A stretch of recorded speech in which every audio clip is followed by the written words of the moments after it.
Welcome back guys to Pokemon Ruby Destiny, Life of Guardians, and as promised, I've got our new team member, Amorswan, up some levels. Now he's almost caught up with the other guys, and let's check it out.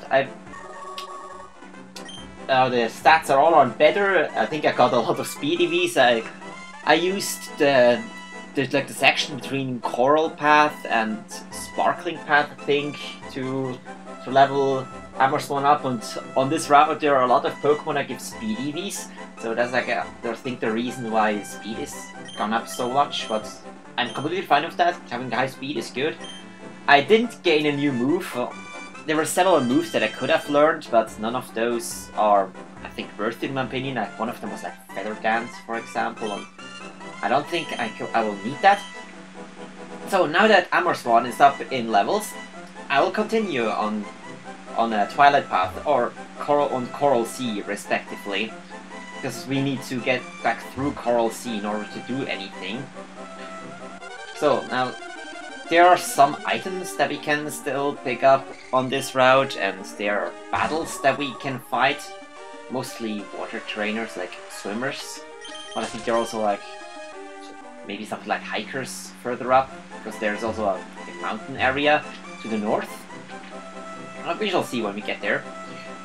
So first of all, we need to get like back to the main area of Coral Sea. We are sort of like in a dead end, like this little hamlet, and on Twilight Path is it is a dead end basically. The only thing that you can do there is like going into Mineral Cave, but this part of Mineral Cave for now is a dead end. Okay, now let's check out this.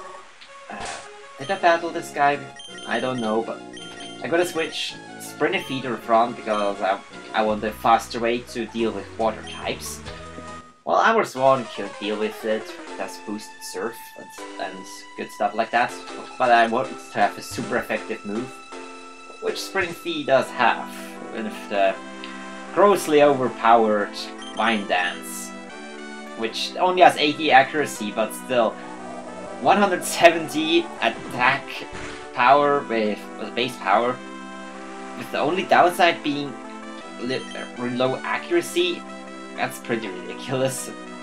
Even though I just said that's not big of a deal, but I just missed twice.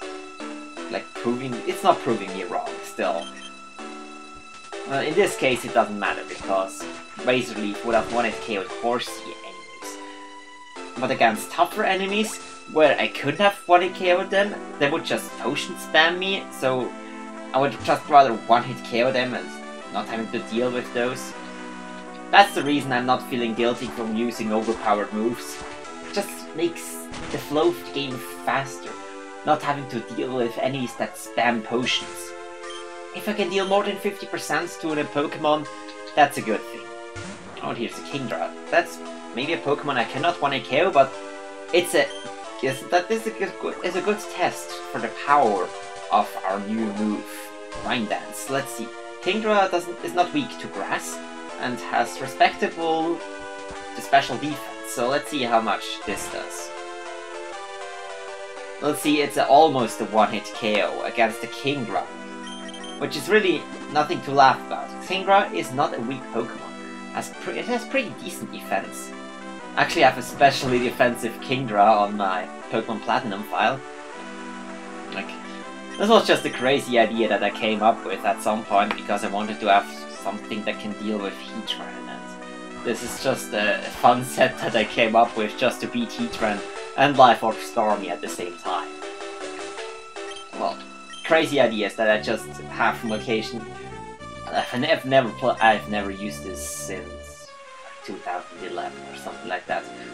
I should probably like check my old Platinum file out and see what I have there. I know that I have some pretty creative stuff back there. Okay, now, oh nice. Let's see what it is. Oh, it's another TM. It's probably not Taunt. Let's see. That looks like an overpowered water move. Deep water. Okay, let's make Amorswan overpowered. Let's see.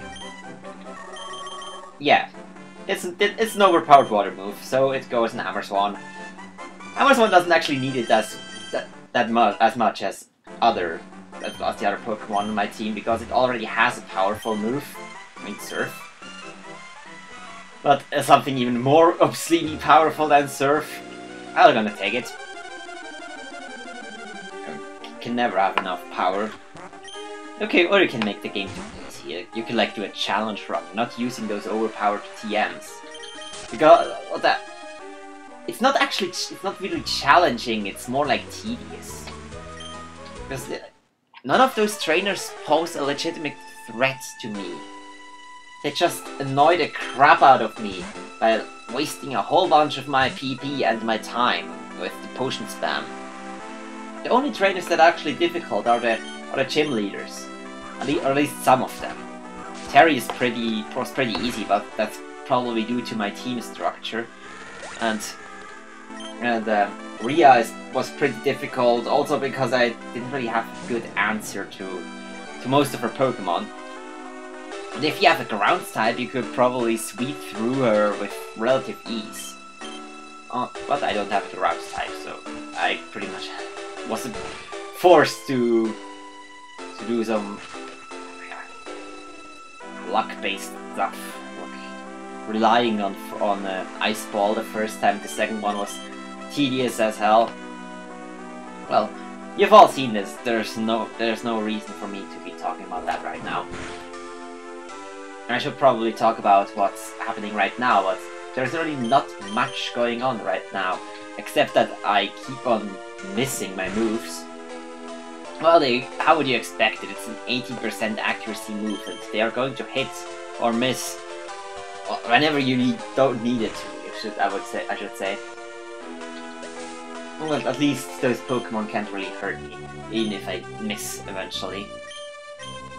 Well, but still, if you imagine these moves in a real Pokemon game, even though they don't have the greatest accuracy, they'd still be broken. Because imagine a move that is more than 150 base power.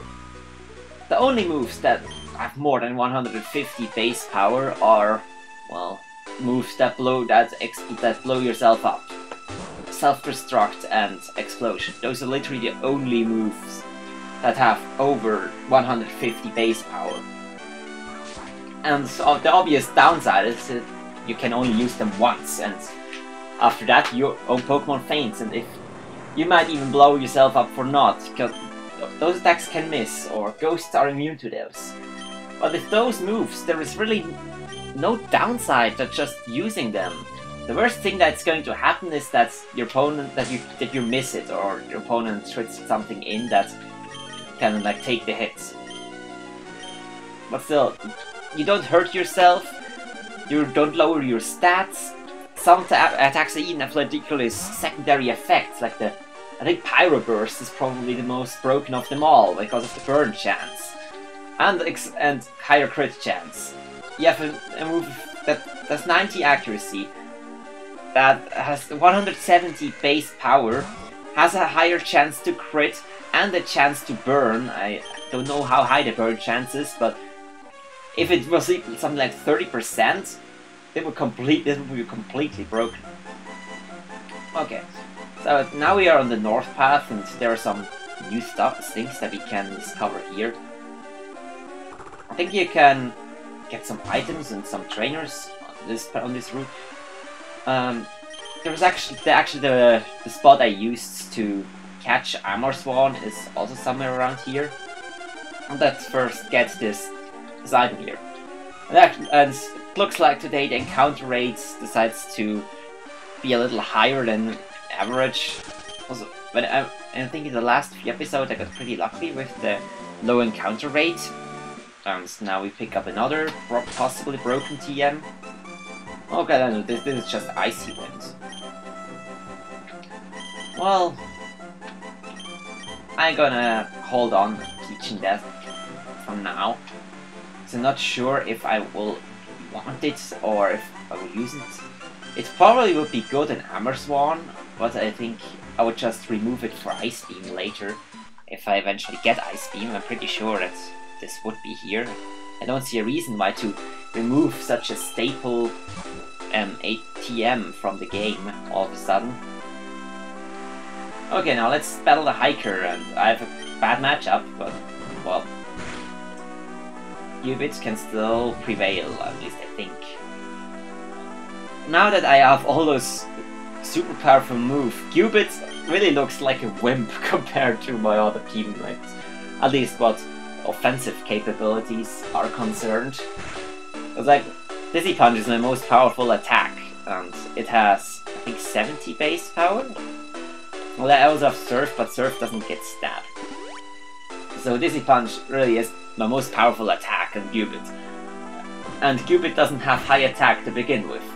So there's really like a power creep going on like between Cubit and the rest of my team. Maybe there will be a powerful normal move that I'll be able to get for Cubit. Hyper Beam would be worth it. I'll tell you so far that far right now. Even though it gets stabbed, I don't want to like have to recharge every time I use a move. Well, maybe if I really have no alternative. There are some Pokemon in-game that I once used Hyper Beam on. I think I used Hyper Beam on Aurorus in Pokemon X, because it's pretty much a base 150 ice move with 30% boost from the ability and stab on the top of that, so that was the most powerful ice attack you'll ever see. But it still wasn't that great. It was a good gimmick, I will tell you that's far.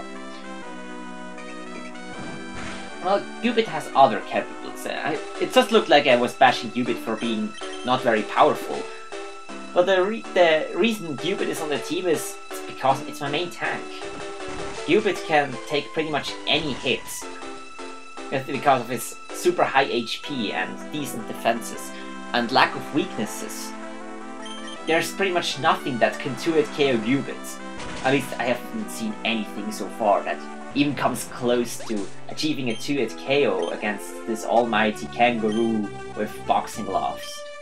It doesn't have the gloves, but it can definitely throw some Dizzy Punches around. Let's see. I think this is a good way to go. And if not, then I'll just reset or go get somewhere off screen, because I don't want to walk around and get all the way up again. Okay, where am I now? Well, this actually looks pretty good. Except the random battles every 2 steps that's like a reoccurring theme today. Okay, let's just run away. Okay, I think this looks good. This is actually exactly where I wanted to go. This is not the way I want to go, but if you jump down this ledge, I think you get down to the Pokemon Center that I started the episode off at. We don't want to go there, we want to go up the mountains and battle the bug catcher who's probably waiting for us there. Well, that's not our main objective. We want to get past him so we can climb up the mountains. Okay. Apparently bug types don't hide in mountains? Who would have thought that? When I want to look for bug types, I would go into, I don't know, a forest? Well, maybe you just got lost. Like, they're like some funny people who you can always make fun of because they get lost. Video game characters, what I mean. Or anime characters, like one that I'm thinking of right now is Ryoga from Ranma. Is this the... I don't know, is this the English name of this anime? I have never seen an English version of this. I've only seen the German version of that. I've read the German manga. I've never actually seen an English thing about Ranma. Which I just think it's called Ranma. Let's just assume it. The character there is just the one who can never find his way around and always gets lost, trying to go away back to China or something like that, and then just ends up in front of his front door. Yeah, freak accident. Alright, I'm digressing again. This bug catcher is really not posing a threat. Butterfree could Yeah, it can supersonic me. Whatever. Cupid is not even faced by confusion because its attack stats compared to defense stat is not that high, so it will not hurt very much if Cupid hits itself in confusion. Which I just did, so how much does it do? 8 damage. That's really no source from concern. Well, it really looks like Cupid is like the Pokemon that... Oh, Whirlwind, guess that. You probably usually don't want to use it in-game because it's a chore, it doesn't hit very hard. But when you are facing a boss battle, a gym leader, you would always want a Pokemon like this. Because it's so reliable, you can send it in against anything and it will at least buy you time, if not take out the other guy. Oh, if I did that, that's also the reason I'm still keeping Tail Whip on Cupid. Also, if it didn't have that, I wouldn't be able to do any damage against strong Pokemon. And so, it also helps out the other team members. Well, I'm kind of tired right now, so I think I'm probably not talking very well today. Because I want to talk proper English, I sort of need a little more concentration. Because it's not like the words are flying towards me, I just have to think about what I'm saying, and that's harder when you are a little tired. Okay, here is the way to Twilight Town. It's not the same as Twilight Path. Okay, here's some more sea. Well, let's go on here, maybe there's an item before we venture into Twilight Town. Oh, this looks like Mineral Cave. Yeah. Let's see, maybe there is something we can get here. Probably at most an item, if not absolutely nothing. Golbat, well, I have ranted about Golbat enough in... Oh, I don't have Charmeleon with me. Well, I might as well... where is my TMs? I think I can teach Rock Smash to Tropius. I think I should have enough space for it. Let's get rid of Growth. It doesn't really matter, I'm not going to use Tropius to attack. And if I would ever send it in, I'll probably use Flash, just to give my other team members a better chance. So let's see. Okay, I can't go this way. Well, this actually looks really similar to another part of Mineral Cave. I don't think it is the same, because if it was, then I should have been able to get to this part before, but it doesn't look like it can. So, okay, dead end. 2 minutes wasted. What can you do? At least you know that. Let's be now that we cannot do anything here until we get strength. I hope I can avoid random battles on my way out, so I can at least make it to Twilight Town. So that appears that I have done something in this episode. Okay, here's these Pokemon that I haven't seen that much of in this Let's Play. Magnemite. If you want one, here it is. Graveler. Oh no, it's not Graveler, it's Geodude. You have probably seen enough Geodude for an entire life once you play a Pokemon game that has a lot of caves like this one. And every cave is called the same way. I think there is an NPC in the Ranger office that's like on Silkwind Path, east of Silkwind Town. He talks about that every single cave in this region is called Mineral Cave, and how this is kinda stupid. Well, it probably is. I think it's somewhat a good idea, because Mineral Cave is like connected everywhere. It's like this huge underground thing. Okay, now we are in Twilight Path, or Twilight Town. What was the other thing then? I think this is this house where the lady tells you what Pokeblocks your Pokemon like, and those are... I don't think they have anything interesting to say. Well, the Pokeblocks are not important unless you're doing Pokemon contests, which I'm not planning to do. And apparently they are mining something in this area. I don't think they say what exactly they are mining. No, must be some minerals. Oh, and I forgot to tell something. I think I skipped over one of the houses, like next to the Pokemon Center. What this actually contains is the guy who removes your moves. He's mostly useful for removing HM moves. Just if you ever decided to remove your HMs of one of you guys. Okay, they're talking about the Center region, which is, I think that was the location of Pokemon Ruby Destiny Reign of Legends. And apparently they are mining here and we get a free nugget. We can sell that for a good amount of money. Okay, they're mining nuggets, that's what they're doing. Something behind this wall. I wonder if I could get behind this wall.